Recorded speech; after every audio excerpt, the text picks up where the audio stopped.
Gentlemen, members of the media, fellow Zimbabweans, thank you for joining us today. We are here to formally launch the Defend the Constitution platform, DCP. We are also here today to launch a People's Resolution. This platform was established on the 14th of December, 2025 in Gweru, following months of consultations across Zimbabwean society.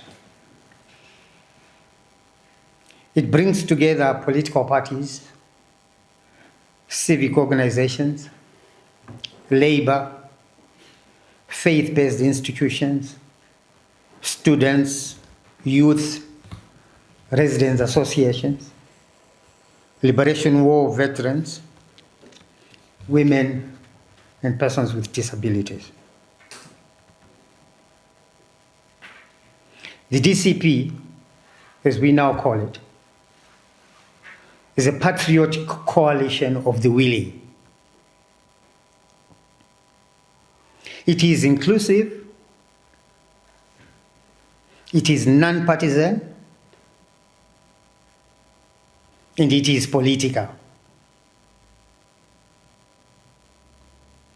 Why do we say it is non-partisan and political at the same time? Political because defending and implementing the Constitution is inherently political.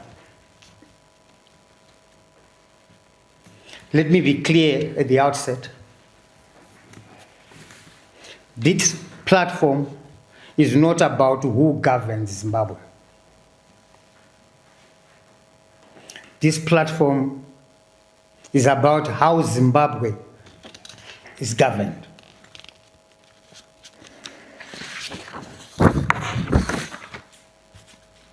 Why are we here today? We're here because Zimbabwe is facing a serious constitutional moment. ZANU-PF's resolution number 1 and the growing narrative that extending presidential tenure to 2030 is almost a done deal represents a direct assault on the supremacy of the 2013 Constitution. A constitution adopted by the people themselves through a national referendum. The issue before the nation, therefore, is not one of timing. It is not a legislative technique.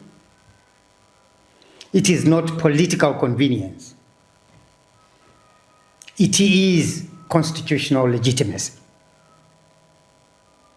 No party resolution, draft law, or parliamentary maneuver can override the Constitution.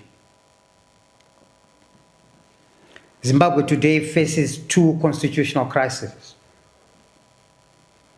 First, attempts to mutilate the Constitution in order to entrench political power beyond lawful limits.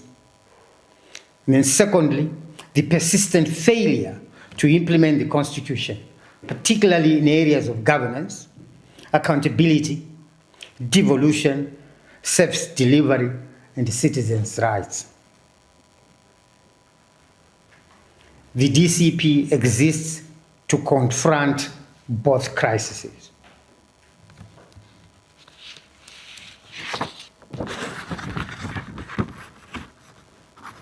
We would like to express concern over recent attempts that we have all seen and read about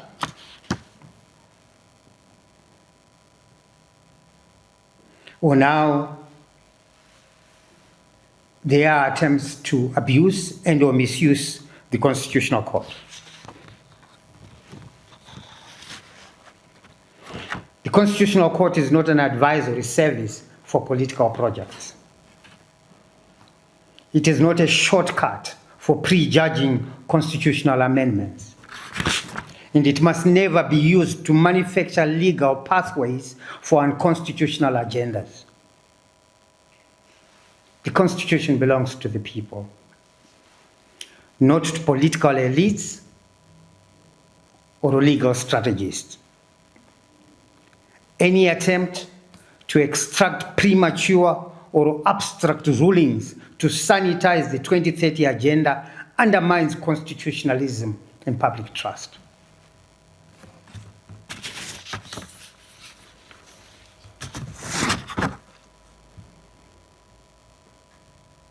I said earlier on, we are here today, amongst other reasons, to launch a people's resolution. At our founding meeting in Gweru on December 14, the platform adopted the people's resolution. This is a citizen-driven constitutional response to partisan resolutions. The people's resolution affirms that term limits are constitutional safeguards, not inconveniences. Elections are a right, not a favor.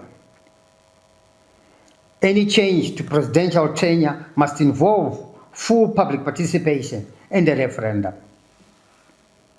And that stability flows from constitutional certainty, not postponed democracy.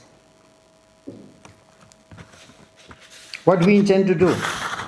We intend to take the people's resolution to the people through rallies, town hall meetings, religious gatherings, campuses, shop floors, farms, workplaces, and communities across Zimbabwe. Every citizen will be invited to participate, debate, and subscribe to the people's resolution.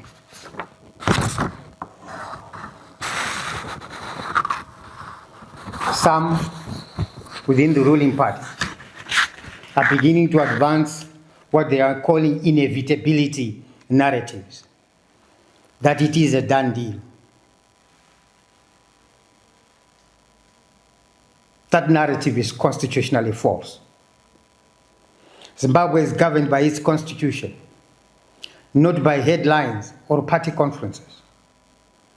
If proponents of 2030 believe they have popular support, there's a lawful path available to them.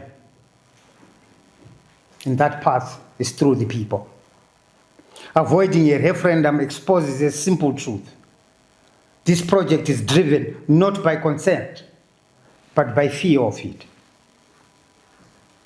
I would like to say this unequivocally, that progressive members of parliament across the political divide are ready to confront any attempt to smuggle unconstitutional amendments through parliament.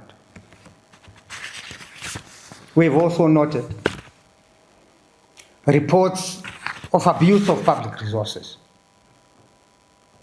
We are deeply concerned by findings by the Auditor General relating to the use of public funds to upgrade the private residence of the President of the Senate. At a time of widespread hardship, such conduct, if confirmed, represents a grave breach of public trust. The platform is reviewing this matter with a view to legal action, including recovery of misused public funds. A parliament presided over by unresolved allegations of public resource abuse cannot credibly preside over a process to extend presidential or parliamentary tenure. Such an extension would be constitutionally illegitimate and morally tainted. At our meeting in Gweru of December the 14th, the platform established a leadership to steer the programs of the platform. And in this regard, the platform established a national working committee composed, amongst other people, with the following. The platform will be led by a convener,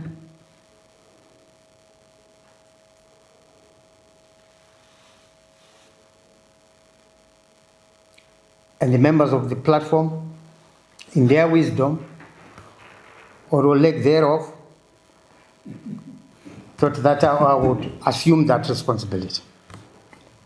The platform also resolved that Comrade Jacob Ngarivu will be the finance and administration coordinator of the platform. Honorable Agent Gumbo will be the parliament and political engagement coordinator of the platform. That Comrade Munya Wisai would lead the platform in its governance and reforms agenda. Honorable Prince Jubeko Sban would be the coordinator responsible for citizens' engagement and agency, which is the engine room of the movement.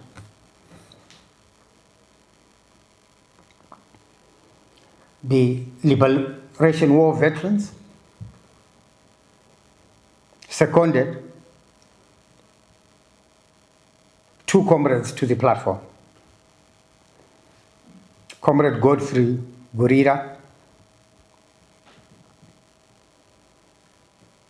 who is the Secretary for Information and Communications of the War Veterans Pressure Group, would lead the War Veterans Desk, deputized by Comrade Magwizi from the War Veterans Association. Our Labor and Livelihoods Desk, which would be made up of the Labor Desk main and 3 other sub-portfolio desks of informal traders, artisanal miners, and small-scale and communal farmers, will be led by the President of the Mine Workers Union of Zimbabwe, Comrade Jabangwe Ndoboka, deputized by the President of the Rural Teachers Union, ATUS, Comrade Robert Masarawa. The platform is a faith-based desk which will be led by Dr. Bishop Guthrie Gomo. Our youth desk will be led by Emmanuel Sitima, and our students desk will be led by an appointee Ozinasu. The committee also resolved that, the platform also resolved that we will have a committee member at large in the name of Honorable Job Wiwaskala. Other leaders will be announced as the platform completes its national rollout, which includes manning close to 15 desks. What is our commitment? The DCP commits to peaceful, lawful, and disciplined civic action. We will defend the Constitution in the streets as guided by Section 59 of the Constitution of the Republic, in the courts, and in Parliament. Defending the Constitution is not a rebellion. It is an act of patriotism. It is loyalty to Zimbabwe and to its future. I thank you.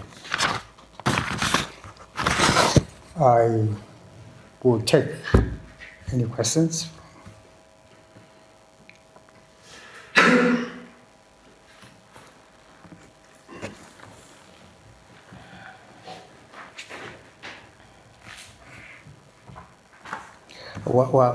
Were we that clear? Sorry. Yes, I'm Fabian Ghana. I'm from AFP, French News Agency. You said you go on the streets. How are you going to do it how are you going to inform the public or the masses of your agenda, one? And also, how exactly are you going to do it, knowing fully that the system will likely avoid you from going on the streets? There could be things like police clearance, of course, but you might not get a chance to be cleared as has happened before. How exactly, what is your strategy to counter those issues? Let me start by saying that we have made it very clear that we will defend the Constitution peacefully, lawfully, but firmly, using all the avenues available to us. And our three key theaters of that struggle are going to be the street, as governed by Section 59 of the Constitution, Parliament, and the courts. We will take all the necessary steps within the confines of the law to ensure that the people of Zimbabwe will be able to express themselves and assert their rights as provided for in the Bill of Rights of the Constitution that we intend to defend.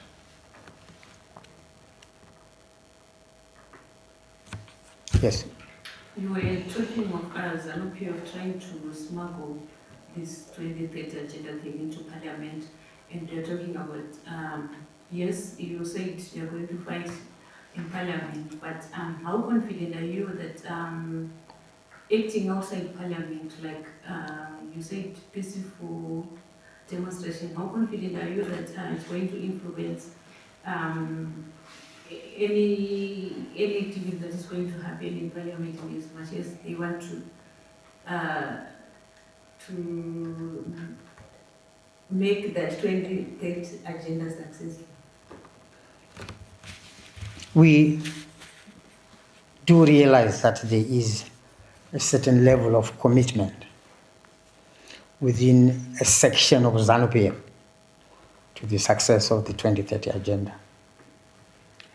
But we are equally alive to the fact that the majority of the people of Zimbabwe, including ZANU-PF members of parliament, are opposed to the 2030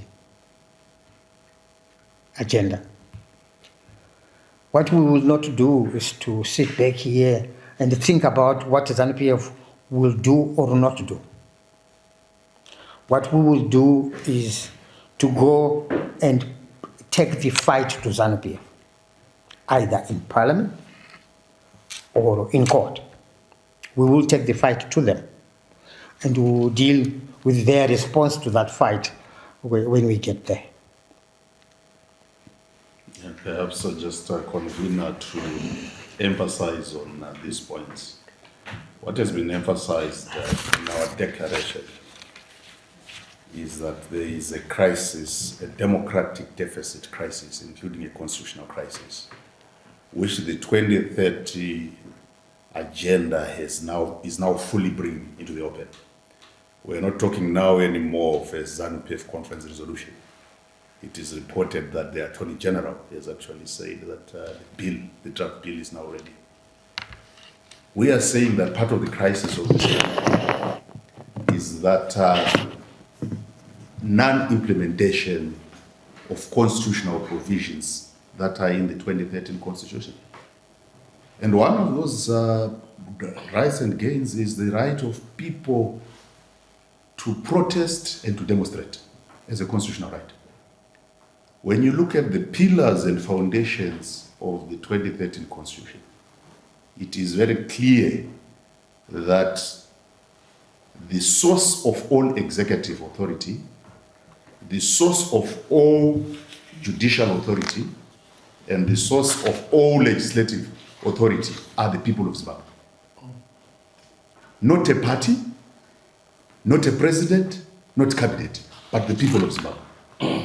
So to that extent, we will exercise rights granted by us in the Constitution, including the right to be in the streets. Rights are not conferred or given by those in power. rights belong to the people. And it is high time for the people of Zimbabwe to take and defend the rights that they have in the Constitution.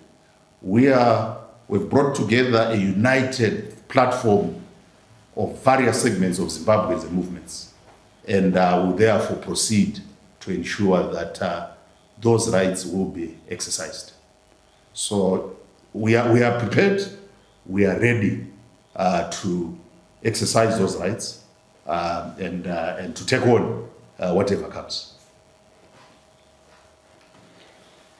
Yeah, Senator, good evening.